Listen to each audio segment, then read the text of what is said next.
faço com todas as provas que a gente cobra ali. Eu vim aqui com exercícios pra gente resolver, pra você treinar pra prova discursiva. Vamos saber como é que você tá? Eu disse que eu ia voltar aqui com exercícios pra gente treinar. Vamos treinar agora. Pega a sua caneta, pega o seu papel e bora escrever. Aliás, deixa eu falar uma coisa pra vocês antes da gente fazer as questões. Diferente dos vídeos de questões que normalmente eu faço, eu coloco minha carinha aqui do lado, nesse vídeo eu não vou colocar. Porque a gente tá fazendo questões discursivas de português, então normalmente o enunciado é um pouco mais longo. E aí eu vou deixar a tela toda pra você resolver as questões, tá? Mas de vez em quando eu boto minha cara aqui. Agora sim, vamos lá então pra questão número 1. Meus amores, eu deixei disponível aí pra vocês o arquivo pra vocês baixarem e imprimirem, porque eu sei que, como é discursivo, às vezes vocês gostam de imprimir, escrever, mas quem não quiser, não tem problema, é só acompanhar aqui pela tela mesmo, tá bom? Então, assim que vocês abrirem esse arquivo que tá aqui na descrição, ele vai pedir uma senha pra vocês. A senha é Professora Alana Mota. Essa é a senha do arquivo, Professora Alana Mota. Lembrando que meu nome é com 2 L's, tá, gente? E aí, assim que você digitar a senha, ele já vai abrir esse arquivo aqui pra vocês, que é o arquivo em que a gente vai fazer os nossos exercícios. Aí, ó, vocês vão ver que aqui, essa primeira parte, gente, nem precisa ler, é só ignorar. Elas são as instruções pra prova, porque sempre que eu faço uma lista de exercícios simulado pros meus alunos, eu gosto de colocar bem aos moldes da UERJ para que quando chegue lá no dia, nada seja novidade pra eles. Então, por isso que isso aqui tá aqui. Mas o que importa pra gente mesmo é as questões. Nesse arquivo nós temos 5 questões. Vamos ler juntos a questão número 1 para vocês fazerem e aí eu corrijo com você. Questão número 1. Dobrei-me da razão às leis austeras. Quis moldar-me ao viver que o mundo ama. O escárnio, a detração me suja a fama e a lei me pune as intenções severas. Os versos acima fazem parte do soneto escrito por Silvestre à hora de sua morte. Identifique a qual fase da vida do personagem os versos acima estão associados. Explique também o episódio ao qual o verso "e a lei me pune as intenções severas" faz referência, considerando a trajetória de Silvestre. Então, gente, uma coisa muito comum aos enunciados da prova discursiva de português. Eles têm várias perguntas no mesmo enunciado. Pausa esse vídeo, responde, e aí você dá o play pra gente corrigir junto. Vamos lá. E aí, já fez? Vamos ler agora e entender esse gabarito aqui. A primeira pergunta da questão, ela pede pra gente identificar a fase da vida do personagem a qual os versos estão associados. O que a gente precisa lembrar, gente? Esse livro ele é dividido em coração, cabeça e estômago, sendo que cada uma dessas palavras representa uma das fases da vida do Silvestre. Então, aqui, quando ele fala sobre a razão, sobre as leis, ele tá falando da fase cabeça, né? É a fase em que ele vê que, depois de todas as frustrações amorosas, né, apaixonado só se ferra, ele decide se dedicar à sua carreira como jornalista e se envolver com as pessoas, com o mundo, pela razão. Então, por isso que a gente tem essa referência à razão, por isso que a gente tem essa referência à legislação também, por causa de um episódio bem específico. Então, aqui no gabarito diz assim, os versos fazem referência à fase cabeça. Ok, certinho, respondido.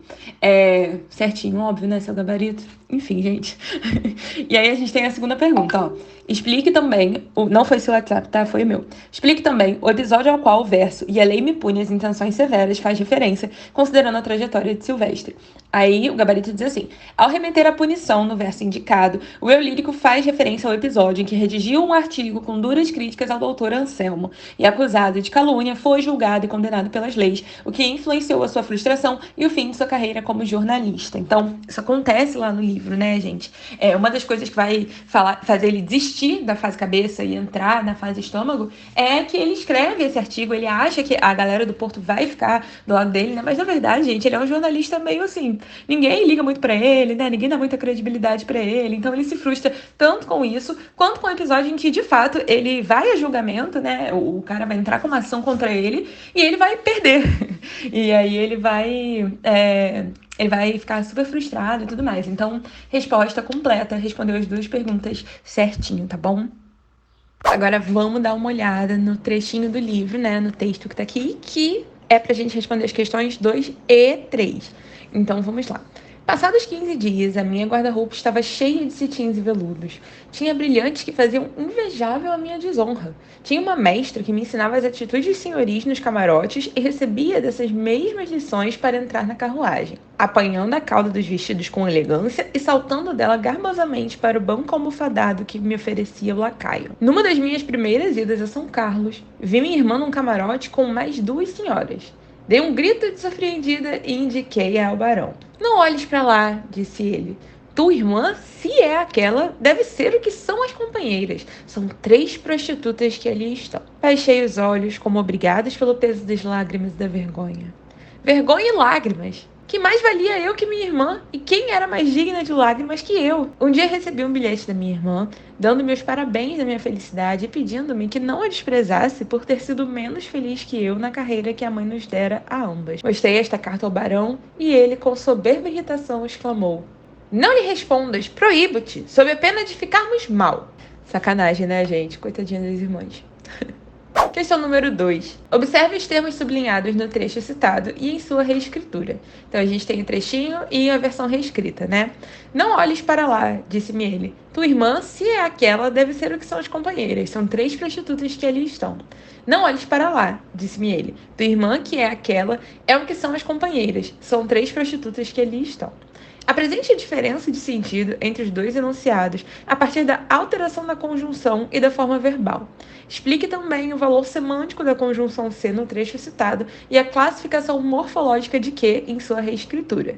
Calma, que eu sei que esse enunciado assusta, mas pausa. Vou falar igual eu falo para os meus alunos, gente. Numera a quantidade de questões, né? Para você saber o que a banca está perguntando na hora da prova e responde aí. E aí daqui a pouco a gente volta para ver a correção, tá bom? Vamos fazer.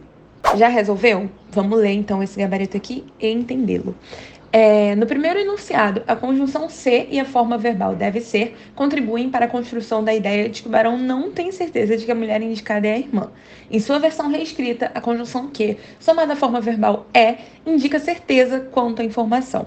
Então, gente, no primeiro caso, ele diz: se a tua irmã é aquela, ela deve ser prostituta também. Tipo, é uma possibilidade, ele não tem certeza, né? No segundo caso, não. No segundo caso, quando a gente tem o que aqui, ele é um pronome relativo, né? Então, ele está retomando ali a irmã e tem a afirmação. Essa afirmação é expressa também pelo verbo, né? Que era deve ser e virou é. Alana, eu preciso falar dos dois? Sim, porque o enunciado pediu alteração da conjunção e da forma verbal. Então, tem que falar dos dois, tá? A próxima pergunta pedia para explicar o valor semântico da conjunção ser. Gente, semântica quer dizer sentido ou significado. Tem que saber isso. Essa palavra aparece na prova, tá? Tem que saber. Semântica é a mesma coisa que sentido ou significado. Então, o que esse ser indica aqui? Esse ser está indicando condição. Quem botou ali hipótese, né? Nesse caso também estaria certo. E a classificação morfológica, classe gramatical. O que ele é um pronome relativo, como está dizendo aqui, ó. Dessa forma, em 1, C apresenta valor semântico de condição, que, por sua vez, em 2, apresenta a classificação morfológica de um pronome relativo. Gente, claro que eu coloquei esse gabarito grande assim, porque é para vocês poderem estudar, mas no dia da prova não precisa fazer essa resposta gigantona não, tá? Se você indicar o que você está respondendo, qual parte da pergunta, né, que você está respondendo, tá ótimo, a banca já vai aceitar, tá bom? Questão número 3, também referente ao mesmo pedacinho de texto. O trecho apresentado faz parte do capítulo intitulado A Mulher que o Mundo Despreza, responsável por apresentar a história de Marcolina. É possível perceber uma subversão das construções narrativas românticas típicas, inclusive em produções de Camilo Castelo Branco. Comente essa subversão com base no capítulo em questão, evidenciando a oposição entre os valores propagados pelo movimento romântico e as críticas difundidas pelo movimento realista, já antecipadas em coração, cabeça e estômago. Pausa o vídeo, responde e aí dá play pra gente ver o gabarito. Vamos ver se você acertou. O movimento romântico propagava valores como o casamento, a inocência, a idealização da mulher. Em outras produções, Camilo Castelo Branco chega a enquadrar-se nesse paradigma. Quem quiser aqui pode citar outras produções dele, né? Em Coração, Cabeça e Estômago, porém, ele tece, por meio da ficção, críticas à idealização hipócrita desses valores, apresentando uma mulher que foge à estética romântica, mas que apresenta dignidade e é fruto de um cruel sistema socioeconômico e político. Ideias essas apresentadas pelo movimento realista e já antecipadas pelo autor. Então, gente, se o romantismo ele vai idealizar, né, tudo lindo, maravilhoso, perfeito, mulheres delicadas, meigas, inalcançáveis, aqui mais pra frente, aqui não, né, mais pra frente, no realismo, a gente vai ver autores que vão criticar essa ideia, porque eles vão ver que a sociedade não é assim, que isso é tudo uma grande palhaçada, né, gente? Então, o que a gente tá vendo aqui é que o Camilo Castelo Branco, apesar de ter produzido Coração, Cabeça e Estômago durante o período romantismo, romantismo, ele já vai antecipar alguns desses valores realistas, de crítica, por exemplo, né? Então, é isso que essa resposta diz, tá bom? Esse capítulo, né, ou A Mulher que o Mundo Despreza, ele entra em oposição com o outro, né, que fala da mulher que o mundo adora, idolatra, venera, e que, na verdade, ela é mó escrotona, enquanto essa daqui, que é super gente boa, come o pão que o diabo amassou, sabe? E porque ela nasceu numa situação difícil e tudo mais. Então, são coisas que vão ser exploradas pelo Camilo Castelo Branco nesse livro, né, por meio da ficção. Próximo texto que a gente vai ler é para responder as questões 4 e 5. Esse texto é grande, né, gente? Então vou dividir a tela. Vamos lá. Nosso amigo começou a queixar-se. Há de haver um ano de falta de apetite e frialdade de estômago, efeito das indigestões. Foi de mal a pior. Desconfiou que passava outra metamorfose e deu ordem aos seus negócios da alma com a eternidade. Dos bens terrenos não fez deixação, porque lá estavam os credores, seus presuntivos herdeiros, ainda que alguns deles declinaram a herança a benefício do inventário, lamentando que em Portugal não fosse lei a prisão por dívidas. Parece que os irritou a certeza de que o cadáver insolvente não podia ser preso. Em outro ponto, te darei mais detida notícia dessa catástrofe. Eu fui o herdeiro dos papéis. Alguns credores quiseram disputar-nos, pensando que eram papéis de crédito. Fiz-lhes entender que era um pedaço de um romance, e eles, renunciando à posse, disseram que tais pataratices deviam chamar-se papelada e não papéis. Aceitei a distinção como necessária e retirei com a papelada, resolvido a dá-la estampa e com o produto dela ir resgatando a palavra do nosso defunto amigo. Embolsando os credores. Fiz um cálculo aproximado que me anima a asseverar aos credores de Silvestre da Silva que hão de ser plenamente pagos, feita a 10ª edição desse romance. Tenho debaixo dos olhos mal enxutos da saudade 3 volumes escritos da mão de Silvestre. O primeiro, na lauda, que serve de capa, tem a seguinte inscrição em letras maiúsculas: Coração. O segundo, menos volumoso, diz Cabeça. O título do terceiro e maior volume é Estômago. Nenhum deles designa a época, mas quem tiver, como eu, particular conhecimento do indivíduo, pode, sem grande erro cronológico, datar os 3 manuscritos. Questão número 4. O preâmbulo narrativo já evidencia uma construção peculiar a essa novela satírica de Camilo Castelo Branco, a composição de uma metanarração. Explique essa composição, evidenciando o foco narrativo de cada uma das narrativas. Poderia ter usado um sinônimo aqui, né, gente? Não pensei.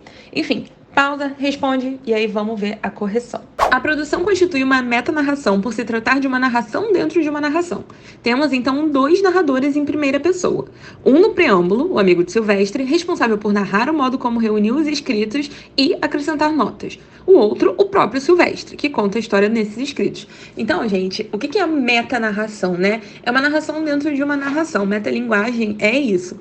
E aí, o que a gente tá vendo aqui? A gente tem uma história dentro de uma história, cara. Então, eu tenho um amigo do Silvestre dizendo assim, que ele deixou os escritos comigo para publicar. Mas ao longo da história do Silvestre, ele vai fazendo comentários, ele vai adicionando notas, inclusive até fazendo comentários que descredibilizam o próprio amigo dele. Então vai ter cenas em que ele vai falar assim: ai, gente, olha só, isso aqui não foi muito bem assim. Não foi exatamente como o Silvestre está descrevendo, não. Até os textos que o Silvestre escreve, né? O Silvestre gosta de escrever, tem alguns que a gente vai ver uma nota que vai falar: ah, esse texto não é bom. Então a gente vai ver sempre que existe esse narrador e existe também, dentro dessa história, os escritos. E quem é que narra a história dentro desses escritos? O próprio Silvestre.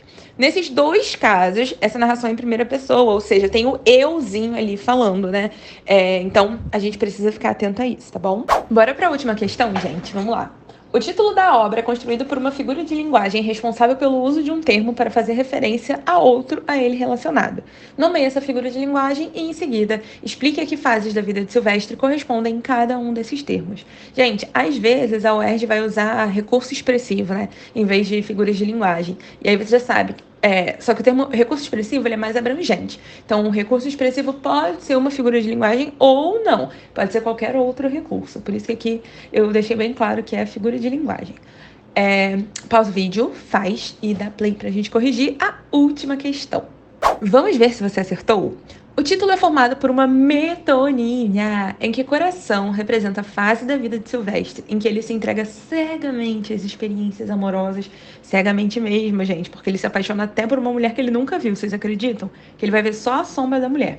Cabeça representa a fase em que desiludido opta pela racionalidade e pela dedicação ao seu trabalho. Então é aquele momento em que ele fica ali focado no jornalismo, né? Vai escrever sobre o Anselmo, vai se ferrar também.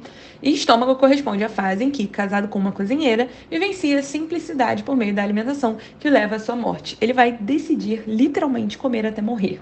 Então, basicamente, é uma metonímia porque a gente usa um termo para fazer referência a outro relacionado. Sabe quando a gente fala assim, tipo, eu vou passar rímel agora. Só que rímel, na verdade, gente, é o nome da marca.